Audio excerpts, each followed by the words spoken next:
गुजरात के एक छोटे से गांव का लड़का इंडियन इंडस्ट्रीज की शान बन जाता है। बिग शॉट्स के इस पहले एपिसोड में हम Indian industrialist, businessman Dhirubhai Ambani के बारे में बात करेंगे और इनके लाइफ के कुछ किस्से, फैक्ट्स और ऑब्जर्वेशन हमारे अंदाज में आपके साथ शेयर करेंगे। So let's start with the story of Indian big shot Dhirubhai Ambani. अपने 50 साल के करियर में धीरूभाई ने काफी उतार चढ़ाव देखे, पर किसी भी मुश्किल हालात के सामने ये बंदा झुका नहीं। हर मुश्किल का जवाब इस बंदे के पास था। धीरूभाई ने कभी भी अपने ऊपर का लाइमलाइट हटने नहीं दिया। वो हमेशा न्यूज में रहते थे, कभी पॉजिटिव कभी निगेटिव, और negative publicity is the best publicity. इस बात को धीरूभाई बहुत अच्छे से जानते थे, तभी हर निगेटिव न्यूज को वो पॉजिटिव में बदल देते थे।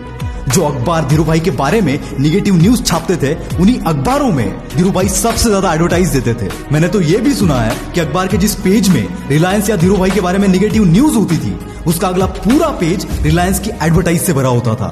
निगेटिविटी और निगेटिव न्यूज को कैसे यूज करना है, ये इस बंदे को बखूबी पता था। धीरूभाई जब यमन में पेट्रोल पंप पर काम करते थे, उस वक्त के उनके कुछ किस्से बड़े फेमस है। किस्सा कुछ ऐसा है कि उस वक्त यमन में चांदी के सिक्के चलते थे, और रिसर्च करने पर धीरूभाई को पता चला कि उन सिक्कों में जो चांदी यूज होती थी, उस चांदी की कीमत उन सिक्कों की कीमत से कई ज्यादा थी। और इस मौके का फायदा धीरूभाई ने उठाया। उन्होंने इन सिक्कों को पिघलाकर लंदन के मार्केट में जाके बेचा, क्योंकि उस वक्त लंदन में चांदी की कीमत सबसे ज्यादा थी। कोई भी मौका ये बंदा नहीं छोड़ता था। उनका दूसरा किस्सा कुछ ऐसा है कि धीरूभाई जब पेट्रोल पंप पर काम किया करते थे, वहां चाय 25 पैसे की मिलती थी, और पेट्रोल पंप से थोड़ी दूर पर एक होटल था जहां चाय 1 रुपए की मिलती थी। पर यह बंदा 25 पैसों वाली चाय छोड़कर पेट्रोल पंप से दूर 1 रुपए वाली चाय पीने जाता था। साला लोग ये देखकर हैरान हो जाते थे ना रहकर। कुछ लोगों ने जब उनसे पूछा, तब धीरूभाई का जवाब कुछ ऐसा था कि उस होटल में तरह तरह के बिजनेसमैन लोग आते हैं और बिजनेस के रिलेटेड बातें करते हैं, और मैं वही बातें सुनने जाता हूँ ताकि उससे कुछ सीख सकूं। दोस्तों, फालतू चीजों पर खर्चे करने वाले लोग काफी होते हैं, पर जब कुछ सीखने की बारी आती है तो इनके अंदर का कंजूस आदमी जाग जाता है। पर लेजेंड कभी भी खुद के दिमाग कर खर्चा करने में कंजूसी नहीं करते, क्योंकि वो नॉलेज की वैल्यू जानते हैं, और धीरूभाई भी उन्हीं में से थे। 1957 में धीरूभाई यमन से इंडिया वापस आ गए, और कुछ ही महीनों में उन्होंने अपने कजिन भाई चंपकलाल दमानी के साथ रिलायंस कमर्शियल नाम से अपनी ट्रेडिंग कंपनी स्टार्ट कर दी। एक्चुअली रिलायंस नाम एक जनरल स्टोर का था, जो धीरूभाई के जान पहचान में किसी बंदे का था। रिलायंस का मीनिंग होता है ट्रस्ट इन समवन और समथिंग। धीरूभाई को यह नाम इतना पसंद आया कि इन्होंने अपने कंपनी का नाम भी रिलायंस रख दिया।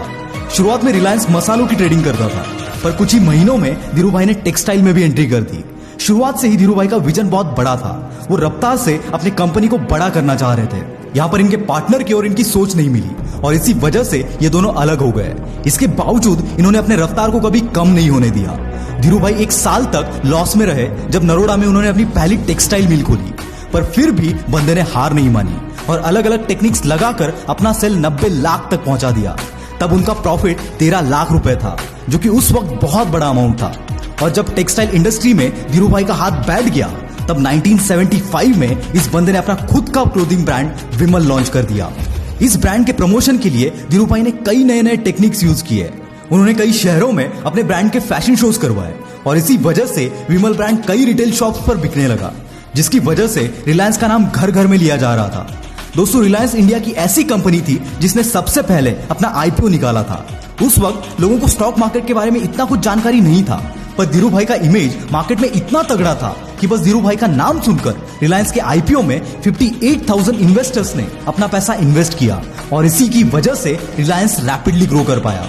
जब आप तरक्की के रास्ते पर होते हो, कामयाबी हासिल कर रहे होते हो, तब आपके बारे में नेगेटिविटी भी स्प्रेड होगी। लोग आपके बारे में गलत बातें भी करेंगे, पर अगर आपका सपना बड़ा है, तब इन्हें जवाब अपने तरक्की से देना चाहिए, और इस बात को धीरूभाई बहुत अच्छे से जानते थे। नेगेटिव न्यूज के जवाब में धीरूभाई अपना नेक्स्ट मूव पब्लिश कर देते थे, जिससे गॉसिप्स करने वालों के मुंह पर ताले लग जाते थे। जब धीरूभाई की डेथ हुई, तब रिलायंस इंडस्ट्रीज की वैल्यूएशन $25.6 बिलियन थी।